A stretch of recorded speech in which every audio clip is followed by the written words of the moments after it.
अस्सलाम वालेकुम नाजरीन, कैसे हैं आप लोग। उम्मीद है बखैर होंगे। बहुत दिनों से कोशिश कर रहा हूं लेकिन वीडियो नहीं बन पा रही है। आज एक बार फिर से कोशिश है शायद कि मुकम्मल हो जाए और आप लोगों तक पहुंच जाए। आज हम बड़े ही अहम टॉपिक पर बात करने वाले हैं। हाजिया सूफिया 10 जुलाई 2020 में तुर्की अदालत ने उसको मस्जिद में तब्दील कर दिया है और कहा है कि 1934 में मुस्तफ़ा कमाल पाशा तुर्क की सरकार ने जो फैसला लिया था वो गैर कानूनी था। अब इस फैसले के बाद एक कंट्रोवर्सी शुरू हो गई है और लोगों में इख्तलाफ हो गया है। ईसाई लोगों की नाराजगी है कि चर्च को मस्जिद में तब्दील नहीं करना चाहिए और बाज़ मुसलमान भी यही कह रहे हैं कि ऐसा नहीं होना चाहिए। आज हम इसी टॉपिक पर बात करेंगे और जानेंगे कि हाजिया सूफिया है क्या और क्यों इसको चर्च कहा जा रहा है, इसकी पहली हैसियत क्या थी, फिर मस्जिद में क्यों तब्दील हुई और फिर म्यूजियम क्यों बना। ये सारी चीजें हम आज इस अपनी वीडियो में बात करने वाले हैं। हाजिया सूफिया तारीख के लिहाज से बड़ी अहम इमारत है। 360 ईस्वी में बादशाह कुस्तुनतुनिया के अंदर इसकी बुनियाद डालते हैं। गिरजाघर लकड़ी का तैयार होता है। 1.5 सदी तक ये लकड़ी का रहता है, लेकिन जल जाने की वजह से 532 ईस्वी में जस्टिनियन अव्वल इसको दोबारा तामीर कराते हैं। 5 साल में ये तामीर होता है। 10,000 मजदूर इसमें रोजाना काम करते थे। 10 लाख पाउंड का इसमें खर्चा आया था। दुनिया के मुख्तलिफ ममालिक से इसमें संगे मरमर मंगवाया गया था और एक शानदार इमारत ये बनकर तामीर हुई और इतनी शानदार कि जब जस्टिनियन अव्वल ने जब इसके तामीर होने के बाद इसमें पहला कदम रखा तो उन्होंने फख्र से कहा कि मैंने सोलोमन को भी पीछे छोड़ दिया। ये उनका जुमला अंदाजा कर सकता है कि किस कदर ये एक अहम और बड़ी शानदार इमारत थी। और ये इस लिहाज से भी अहम थी कि ईसाई ऑर्थोडॉक्स का ये गिरजाघर था और ये सबसे कदीम था और रूमी गिरजाघर पर इसको इस वजह से भी फौकियत हासिल थी क्योंकि ये सबसे ज्यादा पुराना था। अब यहाँ 2 बातें आती हैं, ईसाई ऑर्थोडॉक्स और ईसाई कैथोलिक। ईसाई कैथोलिक जिनका कैपिटल इटली रोम था और ईसाई ऑर्थोडॉक्स जिनका कैपिटल कुस्तुनतुनिया था और ये गिरजाघर ईसाई ऑर्थोडॉक्स का था। ईसाई कैथोलिक जो थे वो चाहते थे कि वो किसी न किसी तरह इस पर कब्जा कर लें और इसको ईसाई कैथोलिक गिरजाघर में तब्दील कर लें और इसमें उन्हें कामयाबी भी मिली। 1204 में वो अपने इस मकसद में कामयाब हुए और उन्होंने इसको ईसाई कैथोलिक का चर्च बना दिया। लेकिन 1261 में ईसाई ऑर्थोडॉक्स ने इस पर दोबारा से फतह पाली और इसको दोबारा से ईसाई ऑर्थोडॉक्स का चर्च बना दिया। तकरीबन 1000 साल तक ये गिरजाघर रहता है। 1453 में सुल्तान मोहम्मद फातेह अपने एक अजीम लश्कर के साथ कुस्तुनतुनिया का मुहासरा करते हैं। 29 मई को 1453 में वो कुस्तुनतुनिया को 52 दिन के मुहासरे के बाद फतह कर लेते हैं। फतह इतनी शानदार थी कि तारीख में लिखते हैं कि सुल्तान मोहम्मद फातेह ने जो टेक्निक और जो तदबीर इख्तियार की थी और जो उनका हौसला था वो लाजवाब था और वो कारनामा तारीख में देखने को बहुत कम मिलता है। सुल्तान मोहम्मद फातेह ने जब इसको फतह किया तो ईसाई जो पादरी थे या लोग थे जिनका मजहब से ज्यादा लगाव था, उन्होंने इस गिरजाघर में पनाह हासिल की और उनका एतकाद ये था कि एक आसमान से फरिश्ता आएगा और वो तुर्कों को कुस्तुनतुनिया से खदेड़ कर बाहर निकाल देगा। लेकिन ऐसा हो नहीं सका और सुल्तान मोहम्मद फातेह ने हाजिया सूफिया को मस्जिद में तब्दील कर दिया और जितने भी ईसाई थे उनको पनाह दे दी। दौलत उस्मानिया के मुसन्निफ एक अंग्रेजी राइटर के बारे में लिखते हैं कि उन्होंने अपनी किताब दावत इस्लाम में लिखा है, आर्नल्ड उनका नाम है। वो लिखते हैं कि सुल्तान मोहम्मद फातेह ने ईसाइयों के साथ रवादारी का काम किया। जब तक जंग थी तो वो दुश्मन के तौर पर पेश आए, लेकिन जब जंग खत्म हो गई तो उन्होंने ईसाइयों को पनाह दी और उनके गिरजाघर उनको वापस किए और उनको उसका सरपरस्त और जिम्मेदार बनाया। यहाँ तक उन्होंने लिखा है कि सुल्तान मोहम्मद फातेह की जो सल्तनत और हुकूमत थी उस वक्त की जो हम असर यूरोप की ईसाई हुकूमतें थी वो उनसे भी अखलाकियात में पड़ी हुई थी। तो ये बताता है कि सुल्तान मोहम्मद फातेह का किरदार और कैरेक्टर कैसा था एक अंग्रेजी राइटर के जरिए से। ठीक है, अब हम आगे बढ़ते हैं। सुल्तान मोहम्मद फातेह ने हाजिया सूफिया को मस्जिद में तब्दील कर दिया और 1453 से 1934 तक ये मस्जिद रहा। 1934 में इसको म्यूजियम का दर्जा दे दिया गया। म्यूजियम का दर्जा क्यों दिया गया? 1914 में, थोड़ा सा 20 साल पहले आते हैं, पहली जंग अज़ीम शुरू हुई। सल्तनत उस्मानिया उस वक्त जर्मनी के साथ मिलकर ब्रिटेन, रशिया के खिलाफ लड़ रही थी। इसमें जर्मनी को शिकस्त होती है और सल्तनत उस्मानिया खत्म हो जाती है, टूट जाती है।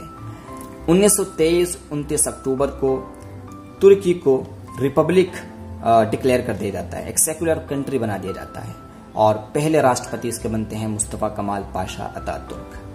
मुस्तफा कमाल पाशा अतातुर्क बहुत सारे डिसीजन लेते हैं और वो तुर्की को सेकुलर बनाने के लिए कुछ ऐसे इक़दाम करते हैं कि जो इस्लाम की तालीम के बहुत ज़्यादा खिलाफ थे।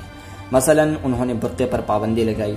इसके अलावा उन्होंने अज़ान को अरबी ज़बान से तुर्की ज़बान में तब्दील कर दिया और 1931 में उन्होंने हाजिया सूफिया मस्जिद को ताला डलवा दिया। जब 3 साल बाद हाजिया सूफिया खुलती है तो मस्जिद की हैसियत से नहीं बल्कि म्यूजियम की हैसियत से, और आगे चलकर ये यूनेस्को की जो आलमी वर्सा है उसके फहरिस्त में भी शामिल हो जाता है।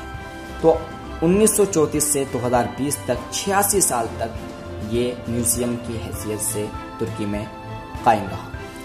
यहाँ पर मैं एक बात बताना चाहूँगा। फैज़ान मुस्तफ़ा की मैं एक वीडियो देख रहा था, उन्होंने कहा था कि कोई भी लॉ, जितने भी लॉज बनते हैं वो परमानेंट नहीं होते हैं, उनको या तो अदालतें बदल देती हैं या फिर बाद में आने वाली सरकारें जो अपनी मेजोरिटी से एक नया कानून ले आती हैं और पिछले कानून को मनसूख कर देती हैं। हुआ ऐसा ही। मुस्तफ़ा कमाल पाशा अतातुर्क के बहुत सारे फैसले बाद में तब्दील किए गए, उनके खिलाफ प्रोटेस्ट भी किए गए। पिछले कुछ सालों से रजब तैयब एर्दोगान की सरकार जब से आई है, हाजिया सूफिया के मसले को वो उठा रहे थे और वो इसी बात पर अपने इलेक्शन लड़ रहे थे कि हम हाजिया सूफिया को फिर से मस्जिद में तब्दील करेंगे। और 2019 का जो उन्होंने इलेक्शन लड़ा था वो उसी में लड़ा था। बहुत सारे लोगों की मांग भी यही थी कि हाजिया सूफिया को म्यूजियम से फिर से मस्जिद में तब्दील किया जाए।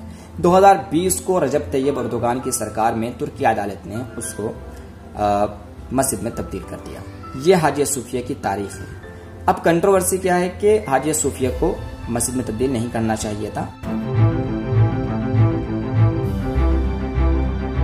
और क्यों नहीं करना चाहिए था? क्योंकि वो एक चर्च था। मैं शरीयत का एक मस्जिद के सिलसिले में एक नुक्ता है वो ये बताना चाहूँगा, किसी भी मकबूजा ज़मीन पे मस्जिद शरई नहीं बन सकती है। ये एक हकीकत है, चाहे वो कोई इबादत खाना हो या फिर किसी का ज़ाती मकान हो।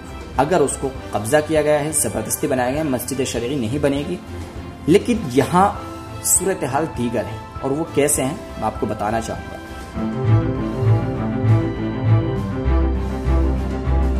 1453 पर हम बात बाद में करेंगे, पहले हम आते हैं 1934 पर, क्योंकि म्यूजियम का दर्जा खत्म करके मस्जिद का दर्जा दिया गया है। मुस्तफ़ा कमाल पाशा अतातुर्क ने एक सेकुलर कंट्री में एक मस्जिद को म्यूजियम में तब्दील किया।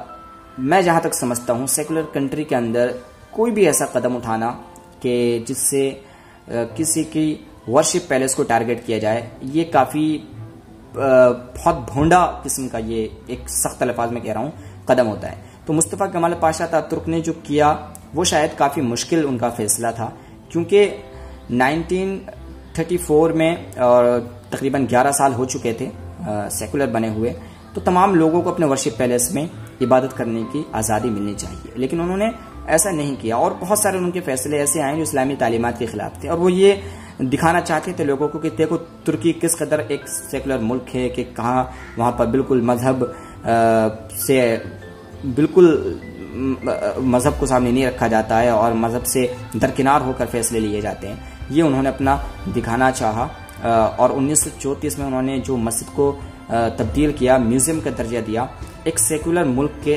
खिलाफ था, क्योंकि वो मस्जिद थी उस वक्त, ना कि चर्च था।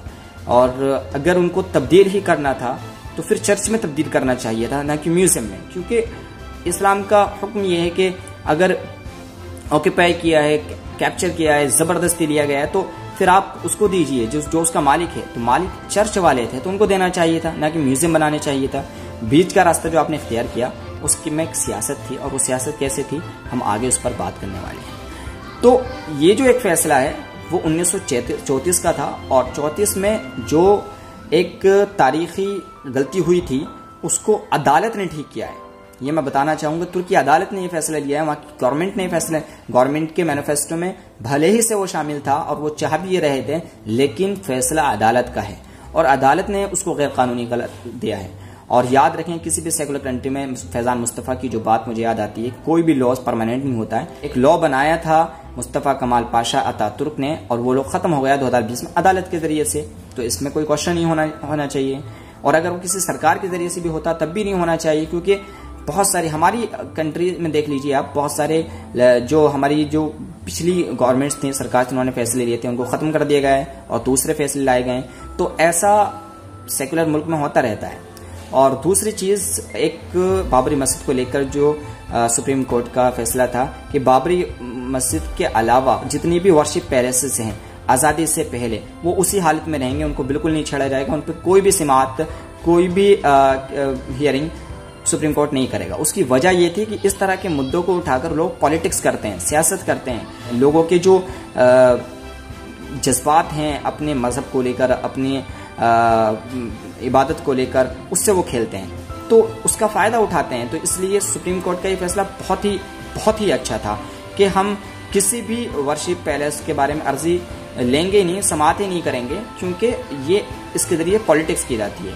तो 1934 में मैं कयास करना चाहूँगा, तुर्की का कानून है वो, उसके बारे में तो मुझे ज़्यादा मालूमात नहीं है, लेकिन मैं ये कहना चाहूँगा कि 1934 में इंडिपेंडेंस तुर्की में जिसकी जो हैसियत उसको वैसे ही रखना चाहिए था, उसमें छेड़छाड़ नहीं करनी चाहिए थी।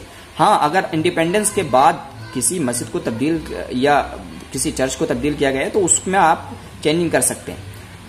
अब हम बात करेंगे असल मुद्दे पर, वो मुद्दा है चर्च वाला। 1453 में सुल्तान मोहम्मद फातेह ने उसको फतह किया।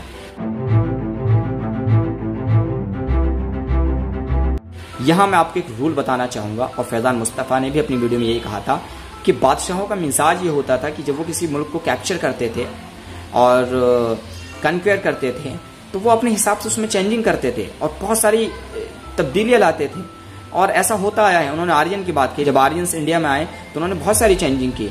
उन्होंने बात की स्पेन की, स्पेन में जब ईसाई दोबारा से आए, मुसलमानों की 1492 में हुकूमत खत्म हो गई, तो उन्होंने बहुत सारे मसाजिद को चर्च में तब्दील कर दिया। खुद आप हाजिया सूफिया के बारे में मैंने बात की कि 1204 में ईसाई कैथोलिक ने जब कुस्तुनतुनिया पर फतह के झंडे लहराए तो उन्होंने क्या किया, उन्होंने हाजिया सूफिया को ईसाई कैथोलिक में तब्दील कर दिया। ये तब्दीलियां होती रही, और इससे बढ़कर चंगेज खान, तैमूर की आप मिसाल देखेंगे, वो तो ऐसे बादशाह गुजरे हैं जिनकी तारीख इतनी सियाह है कि वो बादशाह जो हैं शहरों को तबाह कर दिया करते थे। तो ये एक रूल या एक मिजाज, ये दस्तूर था उस वक्त का। तो उस वक्त में बादशाह ऐसे ही क्या करते थे। तो सुल्तान मोहम्मद फातेह थे, वो कनकरर थे, और अगर उन्होंने फतह करने के बाद कोई भी डिसीजन लिया है तो वो उस वक्त के लिहाज से गलत नहीं है, वो बादशाहों का मिजाज है।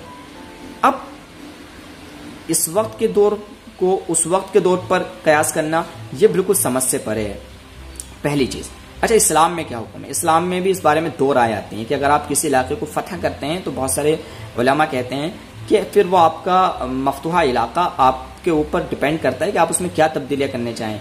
दूसरे माबद खाने आप उनको चेंज करना चाहते हैं या उसी हालत पर रहना चाहते हैं, यह आपके ऊपर डिपेंड करता है। लेकिन कुछ कहते हैं कि नहीं, आप उनको चेंज नहीं करेंगे, आप उनको चेंज नहीं करना है, क्योंकि इस्लाम में उसकी इजाज़त नहीं है। तो खैर यहाँ पर भी इख्तलाफ है, और जहाँ इख्तलाफ होता है तो बादशाह सूरत हाल के मुताबिक, हालात के लिहाज से फैसला लेते हैं। और जैसे मैंने कहा कि वो एक सिर्फ रिलीजियस पैलेस नहीं था, बल्कि वो मिलिट्री पैलेस भी था और पॉलिटिकल पैलेस भी था। वहाँ बहुत सारे सियासी फैसले होते थे, बादशाहों की मीटिंग्स होती थी, और फौजी जो निज़ाम था वो भी तरतीब दिया जाता था, बहुत सारे काम होते थे। तो यहाँ पर एक चीज़ ये समझनी चाहिए। दूसरी बात जो तारीख में हमें मिलती है, मैंने पढ़ा और मैंने एक दो आर्टिकल्स भी पढ़े उर्दू मिले टाइम्स के, और दूसरे भी कई जगह ये बात कही गई है, और तुर्की गवर्नमेंट भी ये कह रही है।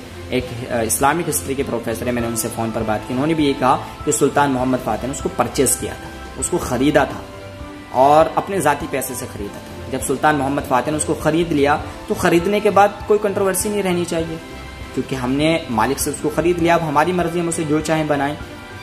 पहली बात। अब यहाँ पर दो सवाल आते हैं कि सुल्तान मोहम्मद फातेह जब कनकेयर थे, उनको खरीदने की क्या ज़रूरत थी? तो इस्लामी तारीख में इसका सबूत मिलता है। जब अब्दुर्रहमान अव्वल ने स्पेन को फतह किया तो उन्होंने भी कोर्डोवा में चर्च खरीदे थे।